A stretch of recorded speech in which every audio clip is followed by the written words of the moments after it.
What's going on? And hope you guys are having a nice Saturday evening as we are watching some Iowa State football tonight. I didn't brave the elements. To be honest, we're all friends here. I'm going to the Vikings game tomorrow with my dad, and we're leaving super early, so I decided to work from home tonight. Much easier. Get home about 3 hours earlier, and we'll be on the road. So I'm watching like a lot of you are as Iowa State trails 7-3 to Texas Tech. I do want to thank our sponsors before we get going. Of course, Carl Auto Group and Des Moines and Ames Eye Care. I actually sat down and had dinner with Dr. Kruger from Des Moines Ames Eye Care earlier this week, so that was great to catch up with him. Really awesome people. If you need an eye doctor, support the people who support Cyclone Fanatics. Same with Carl Auto Group. They are phenomenal to us. One of our best advertisers to work with as well, so thank you so much. It's 7-3. I think Bret, can you hear me? Do I have Bret Meyer here? I, I have a microphone. Something's going on with the camera, so Okay, I don't know that's what it fine. is. We got your audio. That's Okay. all. That's all we need, buddy. Okay. I'm glad to have you here. Um, I don't know the offense. Like, listen, I mean, and reality is, if you can make a damn kick, Iowa State has the lead right now. The offense hasn't been good, but the special teams thing is just so frustrating to me. I don't know why why do you change your kicker on week 10, Bret? Like, I mean, there's got to be this has to be a scenario where it's like something's going on that we don't know about in practice or something. It's just because the two kicks that this Nettles kid has missed have been awful. Like, Not just even close. they're not even in the ballpark. No, I mean, they don't have to disclose injuries in college, so I'm guessing that maybe there's an injury we don't know about. Like you said, week 10. I mean, I don't think kicking's been a strength, but it hasn't been horrible. I mean, we've been pretty bad on special teams all the way around. So, but I mean, it's just rinse and repeat, right? Offense, you know, less than stellar. Defense, it's been great outside of a couple chunk plays, and special Mm-hmm. teams has cost us, right? I mean, we're, you know, 6 points. But I don't know. It's frustrating. I mean, What especially when you're whatever. I'm what? frustrated, but Yeah, I really frustrating when you watch a player like Xavier Hutchinson out there, 7 catches, 76 yards. I told my dad this, Bret, and I'd love to get your insight on it. And I think, with all due respect to our mutual friend Todd Blythe and greats like Al Lazard and Hakeem Butler, there's a lot of them. I think Hutchinson's the most complete wide receiver we've seen here. I think it's gotten to that point, and I'd love to get your insight on that. And then number two, it's just like it's so just massively frustrating to me that this offense can be so bad when you have a guy like that. yeah, I think he's kind of a good combination of all of them. Yeah, Um, exactly.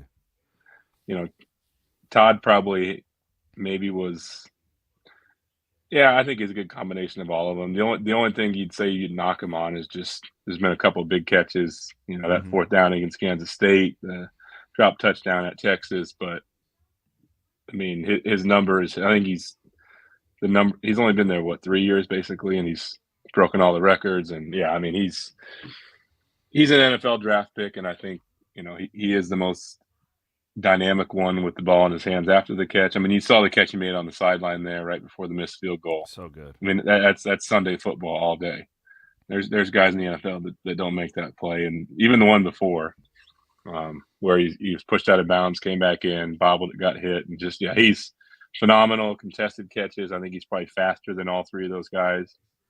And I hope he gets drafted where he should be, and has a nice long NFL career because he is extremely talented and seems to be, him better than I do, but seems to be a really good kid on top of all Yeah, that. he's fantastic. He's an all timer in that category. I had a scout tell me this would have been in like week 3 or 4. Um, it was the Baylor game. A scout was sitting next to me in the press box and told me that he really thought that X had pumped up his draft stock dramatically by coming back because of the improvements he made on his body. And Yeah, he thought at that time you're looking around like a fourth round type of guy. And I don't know. I think that since then he's probably. I mean, Pro Football Focus has him rated as the number one rated receiver in all of college football right now. As Yeah. far as that goes, is the grading out and whatnot. So yeah, just I don't know, man. Like, what do you? I haven't talked to you for a while. What are you seeing with Deckers? Because I could see like, hey, let's go out and see if you can get a spark with somebody else. But I don't think I would go that route if I were the coach. Because like, what are you going to throw Rocco Becht out there with a bad offensive line and no running game, and it's freaking 5 degrees out there? Is that really good for the true freshman? Like that doesn't make any sense to me either. No, What's your analysis of the quarterback spot? yeah. I mean, it's so hard to do it in your first year, regardless. Like even if you have a balanced attack where you can run the ball and you've got guys you can throw to, but just to be put back there and you have no run game, which means that you're always going to be in second and long, third and long. That's a difficult place to play from. And he's made some. He's a first year player. I don't know that. I think we got excited early in the year, right? That 90 whatever it was yard drive at Iowa, and how he came out and played those first couple games, and he was completing 70% of his passes, and everything it just looked easy. He looked real natural, and he showed some flashes, but I think for him, just consistency is going to be so key. And like in the offseason, like we have to be able to find a run game because you Mm-hmm. have to be balanced. I mean, you watched Minnesota ran for 315 yards and lost Mm-hmm. because their quarterback completed 7 balls. And Yeah. it's just if you don't have good special teams, like you can't play like that and you can't win like that. So we have to be able to, whether it's going heavy portal up front or bringing in, somebody. I don't know how we feel about our running backs. I know that Norton's been banged up, and I think he has a chance to be pretty good. But we have to be able to be more balanced and help him because we're going to lose probably the best receiver that our school's ever had, and hopefully we feel good about what we have coming back. I know Jalen Noel's a player we'd like to see be more consistent, but can be dynamic and be a game breaker. So yeah, I'm not down on him at all. I just think that it's so hard to do it when you're one dimensional. It's so hard. I think too that the just complete disappearance of the tight end game has probably plagued Deckers quite a bit too. And what are is Hanukkah or are those guys like Easton Dean? Are they not any good, or is the scheme just completely taking them out of the passing game? I don't know what the answer is to that, but doesn't it feel like if he had a reliable tight end, it would really help him a lot. It seems like at this point, and that's not a part of the game plan at all. No, it's not. And I think you got to play to your strengths, right? I mean, Jalen Noel to me is a great receiver. And obviously what X has done, you got to play to your strengths. But yeah, I mean, I would imagine they probably are not giving the output we need in the pass game. And that's probably why they don't get as many opportunities. Because if they're not going to if they can't get open, you're not going to throw it to them. You're not going to give them opportunities. So, and they should be getting opportunities because, you know, X is going to get doubled all the time. At least he should be. And that opens up opportunities for other players and tight ends. Or, if you're going to have a safety over the top, there should be a tight end that can get open. And our guys haven't been able to do that because you're going to be matched up against a lot of linebackers and a lot Mm-hmm. of teams, fifth corner who's, or third or fourth corner who's probably not the best cover guy. And they haven't been able to do it.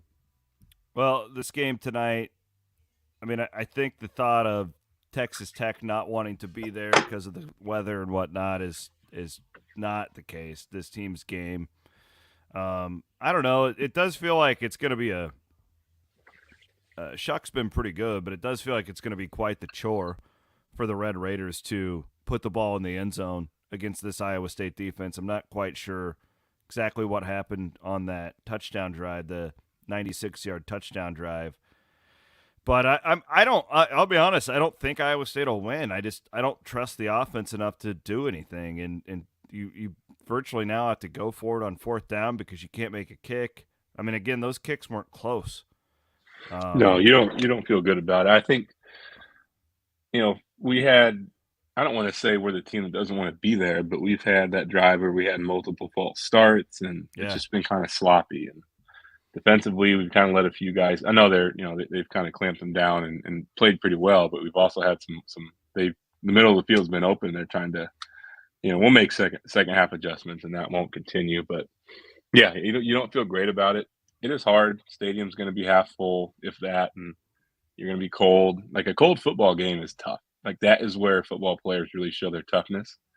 It's just hard to get warm. Every hit hurts that much more. So we'll see. We'll see who wants to be there more in the second half, and hopefully we can find a spark somewhere. All right, Bret. Enjoy the second half. Appreciate you, man. Good to talk to you. I'm gonna be up in your neck of the woods. That's why I'm not at the game. I'm going to Vikings Cowboys tomorrow. Nice. Is that a noon kick or is it a late game? That's a late game. It's 3:30. Okay. But that'll be good. Yeah, I'm all in on the Vikes this year, baby. Let's go. 8-1. I'm still like just very cautiously optimistic. I think that they're good. I don't think that they're great by any means, but we'll see. Yeah. I think they're good. The NFC is not great. I'd be worried about San Fran if they get healthy. That defense is pretty good. They got McCaffrey, and that's the team that I think is the only one that could beat them. I think tomorrow they're probably going to lose. You come off of that Buffalo miracle. Dallas coming off a loss, super focused. I don't know. I'm hyper negative though, so that's just me. I apologize. You probably do after a game like that. You probably should have lost about 3 times. Feels like a letdown moment to me tomorrow, but I hope I'm wrong. Enjoy it. That'll be a good one. Yeah, it'll be a great atmosphere. My dad's never been up to a game. He's a Cowboys fan, so we're doing the whole. I am gonna let him wear a Cowboys shirt, so hopefully nobody will. That's the best stadium to watch a game in. I think in the league, it's awesome. I'm sure you've been there a few times, but it's a great place to watch. So enjoy it. It'll be hard fun. Place to have a bad seat. All right, Bret. Appreciate you, brother. Thank you so much, Chris. Yep. Bret Meyer. Former Iowa State quarterback. Always love his insight, and hopefully the Cyclones can go off and snag one for everybody. It's been a long year. 7-3 Tech leads thanks to Carl Chevrolet, Carl Auto Group, Des Moines, and Ames Eye Care for bringing us halftime with former Cyclone quarterback Bret Meyer. All right, I'll be here after the game. I'll be flipping on the stream shortly after this football game. Look forward to talking to you all then. Have a great evening. And go Cyclones.